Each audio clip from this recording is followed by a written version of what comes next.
National online classes में welcome. Hello students, how are you. आज हम क्लास 12 का टॉपिक डिस्कस कर रहे हैं, ह्यूमन हेल्थ एंड डिजीजेस। इस टॉपिक को पहले स्टार्ट करने से हम कुछ इम्पॉर्टेंट टर्म्स डिस्कस कर लेते हैं जो इस चैप्टर में आपको बार बार आएंगी, ताकि आपको और सारे टॉपिक बहुत अच्छे से समझ आ जाएंगे जब आप इन टर्म्स के बारे में अच्छे से जानते हैं। तो सबसे पहला जो टर्म है वो है हेल्थ। ठीक है, हेल्थ का मतलब होता है a state of complete, underline करिए word complete, physical, social and mental wellbeing. मतलब एक पर्सन को फिजिकली भी फिट होना चाहिए, डिजीज फ्री होना चाहिए, सोशली भी एक्टिव रहना चाहिए, क्योंकि आपको पता है ह्यूमन जो है वो एक सोशल एनिमल है, यानी सोसाइटी में रहते हैं।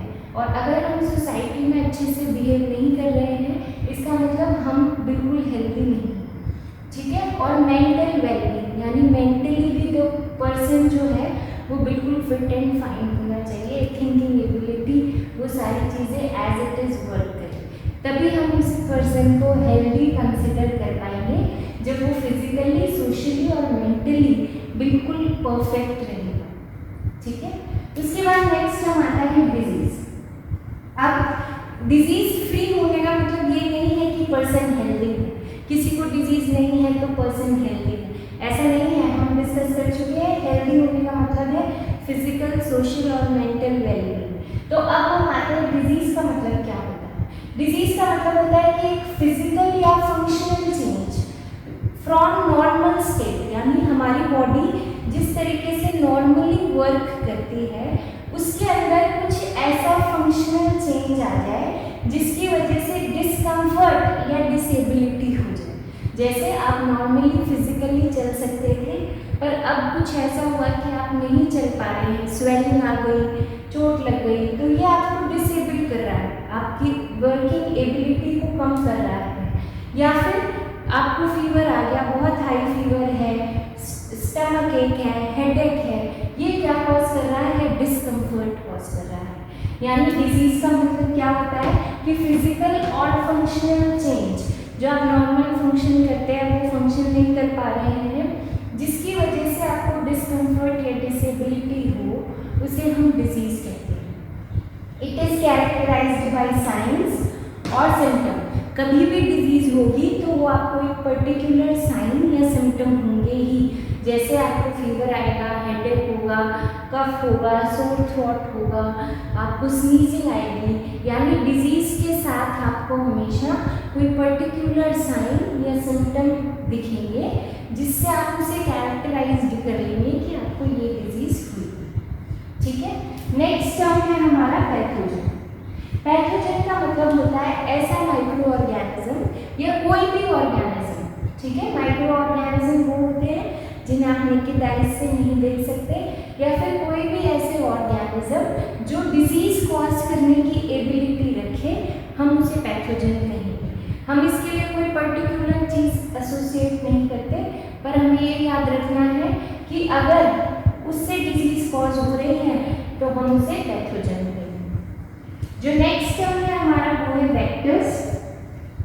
ऐसे ऑर्गेनिज्म जो डिजीज को स्प्रेड करे उन्हें हम वेक्टर कहते हैं। Example mosquito. जरूरी नहीं है जो ऑर्गेनिज्म के थ्रू डिजीज स्प्रेड हो रही है वही उसका पॉजिटिव एजेंट हो, यानी पैथोजन हो। ऐसा हो सकता है कि डिजीज किसी और के थ्रू कॉज हुई हो और स्प्रेड किसी और के थ्रू हो रही हो। तो आपको याद रखना है कि ऐसे ऑर्गेनिज्म जो डिजीज स्प्रेड करे हम उन्हें वेक्टर्स कहते हैं। अंडरलाइन कर लीजिएगा वर्ड स्प्रेड, और जो डिजीज कॉज करते हैं हम उन्हें पैथोजन कहते हैं। जो मोस्ट कॉमन एग्जाम्पल हम देखते हैं वेक्टर का, that is mosquito. It is the carrier of so many diseases, जैसे चिकनगुनिया, उसके बाद डेंगू, मलेरिया, इन सब में जो आपका वेक्टर होता है वो मॉस्किटो ही होता है। हालांकि जो मलेरिया है उसका पॉजिटिव एजेंट या पैथोजन प्लाज्मोडियम होगा, पर स्प्रेड किसके थ्रू होगा, मॉस्किटो के थ्रू। उसके बाद जो नेक्स्ट टर्म है दैट इज इम्यूनिटी। इम्यूनिटी का मतलब क्या होता है, the ability of an organism to fight against disease. यानी आपने सुना भी होगा, पढ़ा भी होगा कि हमारी बॉडी में खुद ऐसी पावर होती है कि हम डिजीज़ के साथ फाइट कर लें। जैसे हमें कॉमन कोल्ड होता है तो कई बार हम देखते हैं कि बिना मेडिसिन की विदिन 4 डेज 5 डेज हम क्योर कर जाते हैं उससे। ऐसा क्यों होता है? क्योंकि हमारी बॉडी के अंदर खुद कुछ ऐसी एबिलिटी है कि हम डिजीज़ के अगेंस्ट फाइट करें।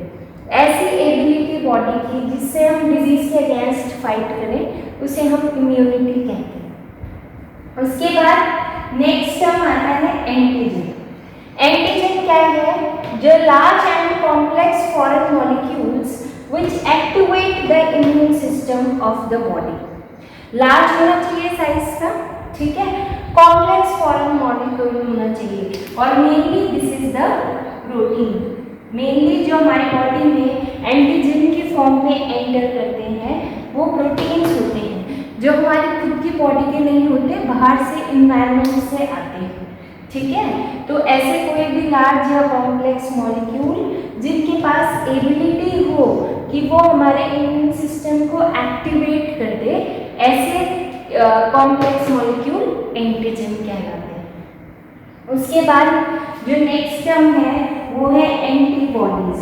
एंटीबॉडीज का मतलब क्या है कि जो प्रोटीन्स हमारी बॉडी ने बनाया है इन रिस्पॉन्स टू एंटीजन उसे हम एंटीबॉडी कहेंगे, ठीक है। एंटीजन और एंटीबॉडी में क्या डिफरेंस है? एंटीजन जो है वो आउटसाइड द बॉडी एंटर किया है और आपके इम्यून सिस्टम को एक्टिवेट कर रहा है, और जो एंटीबॉडीज हैं वो प्रोटीन्स हैं जो हमारी बॉडी ने बनाए हैं ताकि हम एंटीजन को ख़त्म कर सकें या एंटीजन से फाइट कर सकें। नेक्स्ट टर्म हमें डिस्कस करनी है एलर्जी, ठीक है। तो जो हाइपर सेंसिटिव रिस्पॉन्स आता है, कई बार क्या होता है कि एंटीजन एंटर किया, नॉर्मल बॉडी ने रिस्पॉन्स दिया, नॉर्मल एंटीबॉडी बना ली, पर कई बार क्या होता है कि कुछ प्रोटीन्स ऐसे होते हैं जिनकी वजह से किसी इंसान की बॉडी में तो बहुत ज़्यादा रिस्पॉन्स आ जाता है और किसी इंसान की बॉडी में कोई रिस्पॉन्स देखने को नहीं मिलता, ठीक है। ऐसा हाइपर सेंसिटिव रिस्पॉन्स जो किसी सर्टेन एंटीजन के अगेंस्ट ही बॉडी में आए उसे हम एलर्जी कहते हैं, ठीक है। एलर्जी सबके अंदर नहीं होगी, हर इंडिविजुअल में वो एंटीजन एंटर करेगा तब नहीं होगा, सिर्फ किसी की बॉडी में होगा और किसी के लिए नहीं होगा। ऐसे रिस्पॉन्स को हम हाइपर सेंसिटिव रिस्पॉन्स कहते हैं, ठीक है। उसके बाद जो नेक्स्ट टर्म डिस्कस करना है हमें, वो डिस्कस करना है इंक्यूबेशन पीरियड। इंक्यूबेशन पीरियड के अंदर हम क्या डिस्कस करते हैं कि जो टाइम पीरियड है between the infection and appearance of symptom is called incubation period, ठीक है। यानी कि बॉडी के अंदर जब पैथोजन एंटर किया और जब हमें सिम्टम्स दिखने लगे तो वो टाइम पीरियड इंक्यूबेशन पीरियड होता है।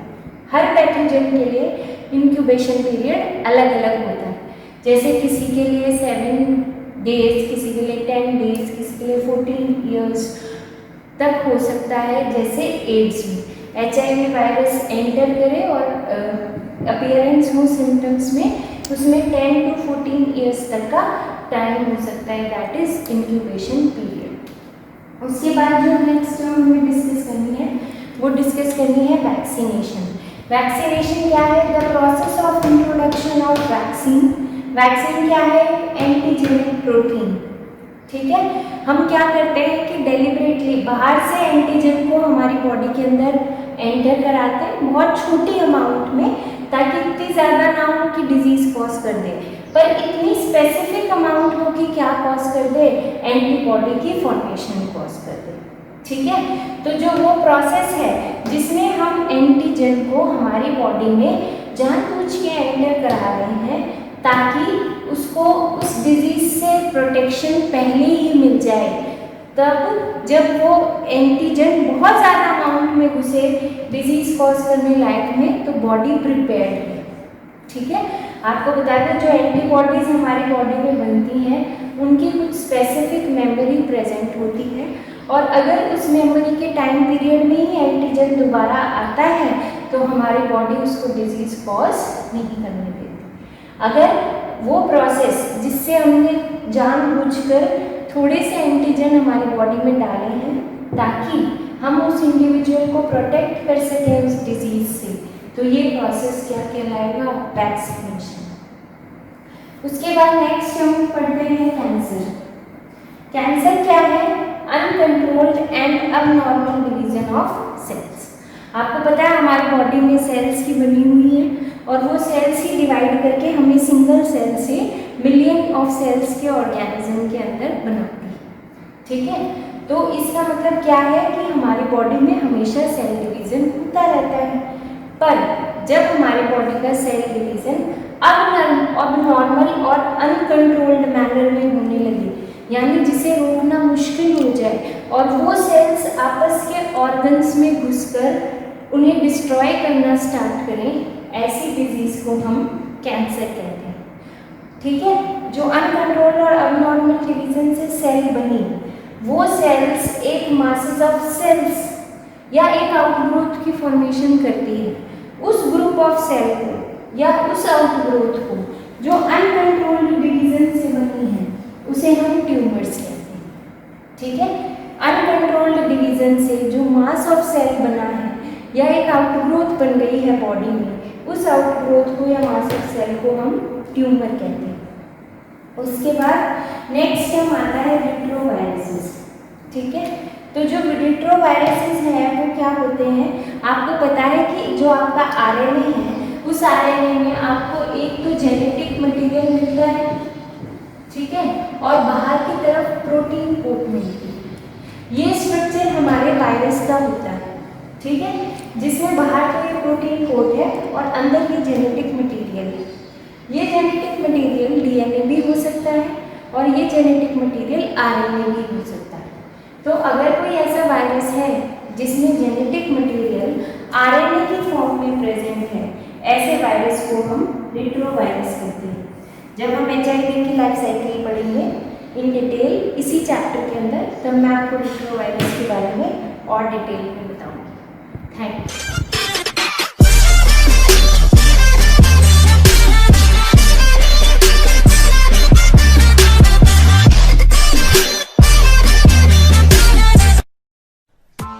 Press the bell icon on the YouTube app and never miss another update.